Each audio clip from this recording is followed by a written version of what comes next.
मगर देवेंद्र जी और एकनाथ जी दोनों बैठे हैं।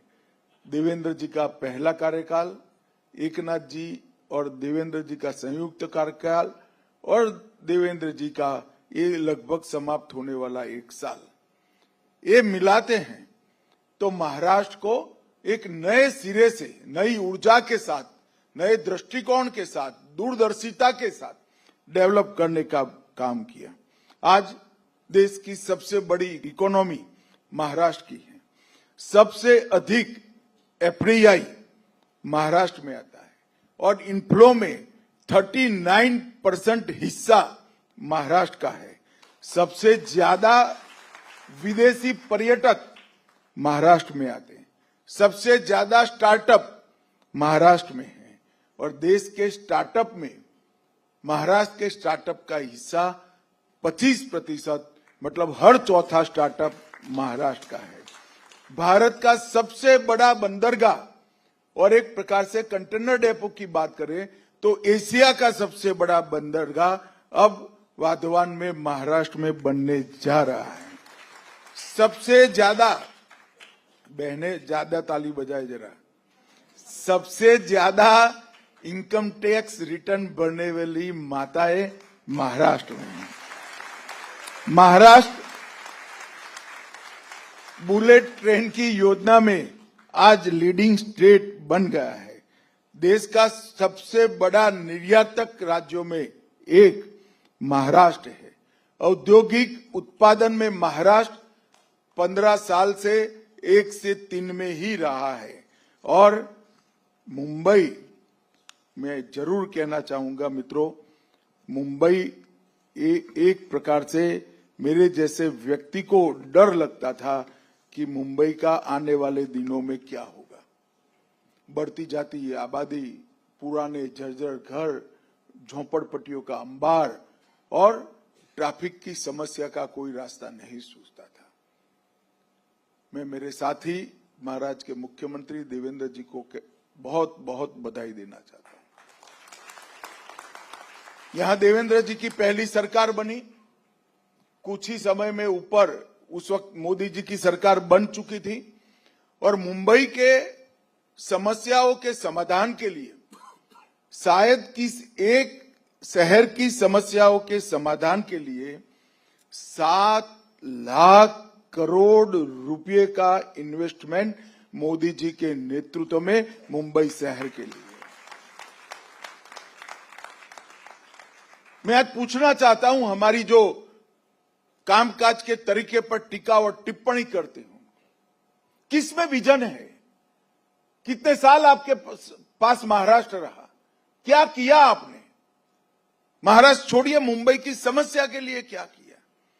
भाइयों बहनों, लगभग 337 किलोमीटर की 1.5 लाख करोड़ की मेट्रो सिर्फ मुंबई में आज बनने की शुरुआत हुई।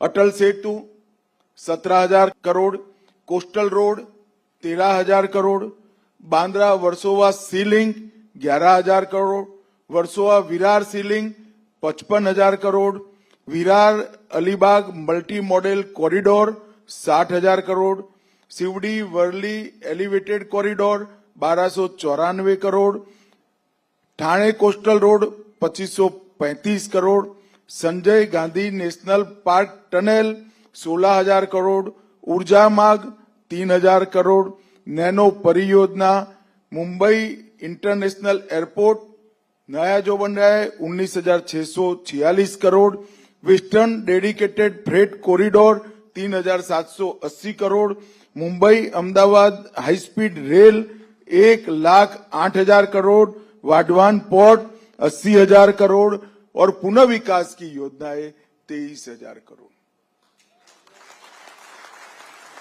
मैं जो लोग सवाल उठाते हैं उनको पूछना चाहता हूं, पूछते हैं ना डबल इंजन की सरकार ने क्या किया, क्या किया, क्या किया। मैं उनको भी पूछना चाहता हूं, आपकी भी डबल इंजन की सरकार यहां रही 10 साल तक। ऊपर सोनिया मनमोहन की सरकार थी, शरद पवार जी इसमें मंत्री थे और यहां पर भी यूपीए की सरकार थी। अगर आप सब ये सब कर जाते थे तो देवेंद्र के करने के लिए कुछ ही न बचता। मगर आप मुंबई को भाग्य के भरोसे छोड़ दिए थे। बीच में एक थोड़ा व्यवधान आया 1-1.5 साल का, फिर एकनाथ जी मुख्यमंत्री बने तो भी डबल इंजन की सरकार रही, और फिर देवेंद्र जी फिर से मुख्यमंत्री बने, एकनाथ जी भी साथ में है, फिर से डबल इंजन की सरकार बनी। ये डबल इंजन सरकारों ने मोदी जी के नेतृत्व में, देवेंद्र जी और एकनाथ जी के नेतृत्व में 7 लाख करोड़ से ज्यादा अधिक इन्वेस्टमेंट कर एक प्रकार से मुंबई को बचाने का काम किया। हम जब अटल सेतु पर से जाते हैं, मालूम नहीं है 17,000 करोड़ रुपया इस पर इन्वेस्ट हुआ है। कोस्टल रोड पे जाएंगे 13,000 करोड़ लग गया है। बांद्रा वर्सोवा सीलिंग 11,000 करोड़ रुपया लगा है। और ये दूरदर्शिता के साथ सोचा गया है कि ये नहीं करेंगे तो क्या होगा। अब झोपड़पट्टी उन्मूलन की बात चल रही है, उसमें भी आरोप प्रत्यारोप, गाली गलौज। मैं उन सभी को पूछना चाहता हूं कि आपने आपके 10 साल में क्या किया। और मित्रों, इसी तरह से महाराष्ट्र के लिए मोदी जी की सरकार ने ढेर सारा काम किया। 11 वंदे भारत ट्रेनें शुरू हुई, 128 रेलवे स्टेशनों को नया बनाया गया। मुंबई महानगर क्षेत्र पूरा, पुणे और नागपुर, इसमें मेट्रो नेटवर्क का विकास किया। शिरडी और सिंधुदुर्ग में नए हवाई अड्डे बनाए। मुंबई कोस्टल रोड आगे में बचा ही चुका हूं, वाधवान बंदरगाह बता, बैन गंगा नल गंगा इंटरलिंक परियोजना भी शुरू की और इसको 85,000 करोड़ से आने वाले दिनों में 10 साल में पूरा किया जाएगा। 2200 करोड़ रुपया खड़कवासला बांध से फुरसुंगी तक 34 किलोमीटर लंबी सुरंग बनाने का प्रस्ताव। पुणे कोल्हापुर हवाई अड्डों पर नए टर्मिनलों का भवन।